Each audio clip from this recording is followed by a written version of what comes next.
오늘 하나님의 말씀은 시편 103편 10절로 16절 단락입니다. 주의 헤세드. 그런데 개인에게 내리는 게 아니라 공동체에게 내리는 거예요. 시편이 이제 103편이 하나님을 송축하는 거잖아요. 시편 104편의 큰 주제가 내 영혼아 여호와를 송축하라 라고 그러는 거예요. 이게 사실 그래서 시작이 1절이 그러고 마지막 22절이 여호와를 송축하는 거예요. 찬양하라는 얘기죠. 이제 그래서 하나님 찬양하는데 왜 그러냐? 여호와의 헤세드. 그게 이제 이 시편의 핵심입니다.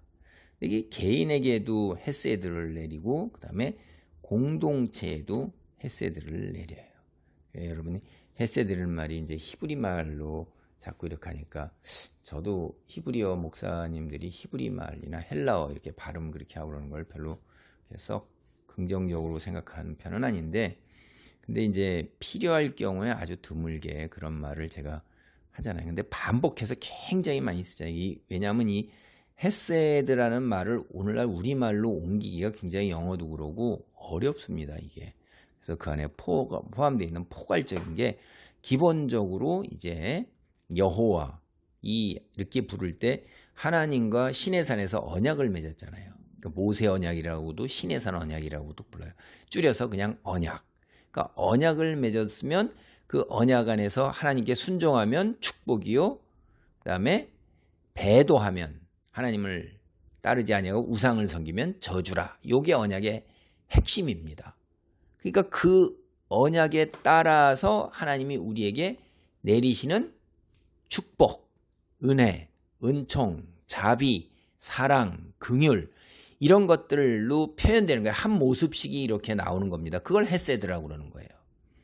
그래서 그 여호와라고 그럴 땐 이미 언약 관계의 하나님이라는 거를 얘기할 때 여호와라는 말로 불렀습니다. 이스라엘이. 그래서 오늘날 그걸 발음을 어떻게 했는지는 사실 정확히 몰랐는데 야훼라고 이렇게 많은 사람들이 또 일부 사람들은 그렇게 주장을 하고 그러는데 어떤 발음인지는 발음이 전해 내려오지 않기 때문에 모릅니다. 그래서 공동체에게 내리는 그 은혜, 은총, 헤세드 이 말은 좀 써야겠어요. 그래서 여러분이 그렇게 하시면 돼요. 10절입니다. 우리의 죄를 따라 우리를 처벌하지는 아니하시며 우리의 죄악을 따라 우리에게 그대로 갚지는 아니하셨으니 이는 하늘이 땅에서 높음같이 그를 경외하는 자에게 그의 인자하심이 크심이로다. 이 말이 무슨 말인지 여러분 금방 이해 가시죠?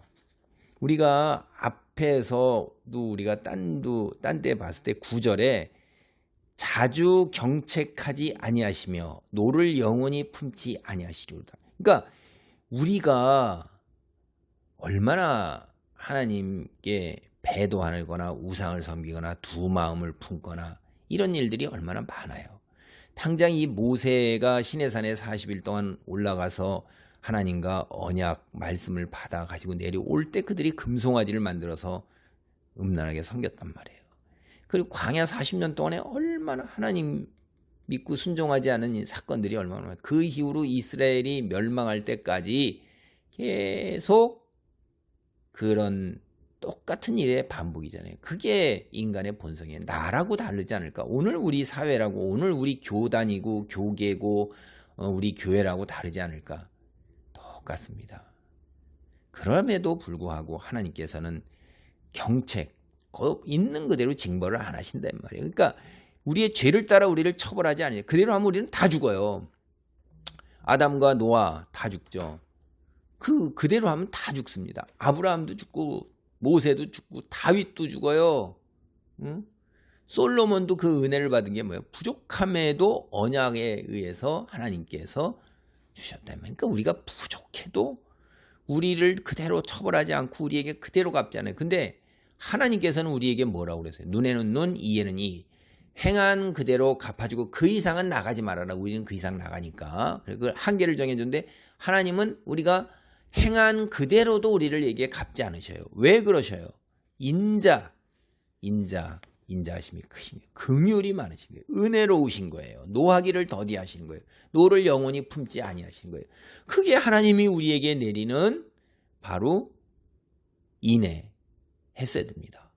왜 그러냐면 하늘이 땅에서 높음 같이 땅에서 하늘이 닿을 수가 없죠. 크기를 우리가 인간의 그 경험상 알 수 있는 가장 높은 곳은 하늘이에요. 무궁하다는 얘기예요. 하나님을 믿고 따르고 두려워하는 자, 경외하는 자에게 하나님께서는 한없는 인자로 대해 주셔요. 그리고 우리의 죄악을 어떻게 생각하냐면 동이 서에서 먼 것 같이 우리의 죄가를 우리에게서 멀리 옮기셨으며 아버지가 자식을 긍휼히 여긴 같이 여호와께서는 자기를 경외하는 자를 긍휼히 여기시나니. 대부분의 부모는 자식을 긍휼히 여겨요. 근데 이제 말세가 되면 부모가 자식을, 자식이 부모를 죽는 데에 넘겨주고 서로 왼수같이 되는 일이, 그런 사람들도 있다는 거예요. 그런 사람들이 드러나면 그게 자연의 섭리가 아닌데 자연의 섭리와 하나님이 정하신 그 질서를 어기는 일들이 발생하기 시작하고, 그런 일들을 빈번하게 일어날 때 발세해요. 그러니까 일반적인 얘기는 그렇지 않단 말이에요. 그리고 하나님이 우리를 사랑하시는 거를 우리 세상의 경험에서 부모의 자식에 대한 사랑 이상으로 비유적이에요. 이게 그렇다는 게 아니라 비유로 이해해야 돼요, 여러분. 그런 정도의 애절함과 간절함을 갖고 있다. 그 이상이죠. 말도 못하는 거 우리 머리로 다 이해 못하는데 그 이해하기 위한 비유가 이런 거예요. 그 다음에 동과 서는 반대예요. N과 S극은 서로 반대죠. 같이 할 수가 없어요. 하나님이 죄를 그렇게 딱 한쪽으로 몰아서 덮어버리신다 이 말이에요. 그러니까 죄를 기억하지 아니하세요. 그런데 자꾸 우리가 이 죄로 인해 가지고선 그 하나님께 회개하고 고백했음에도 자꾸 죄가 남아서 마음을 찌르고 여전히 불신 속에서 내 죄가 여전히 사해졌나, 이런 것이 어둠의 세력이, 악한 사탄이 우리 틈을 타고 들어오는 거예요. 하나님이 이렇게 말씀하셨으면 그런 거예요. 동이 서에서 먼 것 같이 우리 죄가를 우리가 회개했을 때, 하나님 들어왔을 때 멀리 옮기셨어요. 하나님 기억도 아니하신다고 그러셨어요. 다른 거 보면. 근데 나는 기억을 해서 자꾸 그걸 가지고 자책하고 있어요. 그래갖고 자아가 무너져 내리고 열등감 속에서 자꾸 이렇게 하고 심리적으로 내려가는, 그건 자기가 망가지는 겁니다. 이 하나님을 바르게 알고 바르게 믿으면 우리는 죄로부터 한번 회개하고 죄값을 치렀으면, 그러면 거기부터 자유해야 돼요. 기쁨과 평안이 있어야 돼요. 그러지 못하면 믿음이 없는 겁니다. 왜 하나님께서 우리를 그렇게 긍휼히 여기시고 또 긍휼히 여기시냐? 14절에 보면 이는 그가 우리의 체질을 아시며 우리가 단지 먼지뿐임을 기억하심이로다. 하나님이요, 우리를 뭘로 만드셨어요? 흙으로 만드셨어요. 그러니까 죽으면 흙으로 돌아가요. 제가 예전에 어떤 분이 그렇게 말씀하시더라고요. 그냥 애기들 돌보는데 교장 선생님인데요, 그냥 벌벌벌 떠는 거예요. 안전사고 나면 큰일 나잖아요. 이거 한 30년 전에 그렇게 하셨어요. 그분이 벌써. 그때는 안전사고 뭐 이런 개념도 없었는데도 그 학생들이 비닐 안에 물이 들어있는 것 같대요. 그 비닐을 여러분 담아서 물 옮겨보세요. 슬쩍 어디가 스치거나 말하면 찍찍이면 물 다 나오잖아요. 그렇게 애들이 연약한 존재라고 그분은 생각하신 거예요. 아이들이 넘어지면 깨지고 뭐 잠깐만 부러지고. 그러니까 우리가 어떻게 돼요? 우리 그런 거예요. 그냥 부러지고 깨지고 병 걸리고 조금만 하다 보면 헉헉하다가 그 다음에 꼴가닥하고 금방 가네. 그래서 썩어서 흙으로 돌아가네. 너무나도 내가, 이제 우리 인간의 입장에서 내가 어떤 거를 발명해서 만들었어요. AI든지 로봇든지 뭐 선풍기든지 만들었는데 그것이 너무나도 연약해서 훅 불면 훅 날아가는 거예요. 너무나 안타깝잖아요. 내가 만들어 놓은 그 작품이. 그러니까 약하면 약할수록 더욱더 하나님이 오히려 긍휼과 자비를 더해 그 애착심을 보이신다 이 말이에요. 인생은 그 날이 풀과 같으며 그 영화가 들의 꽃과 같도다.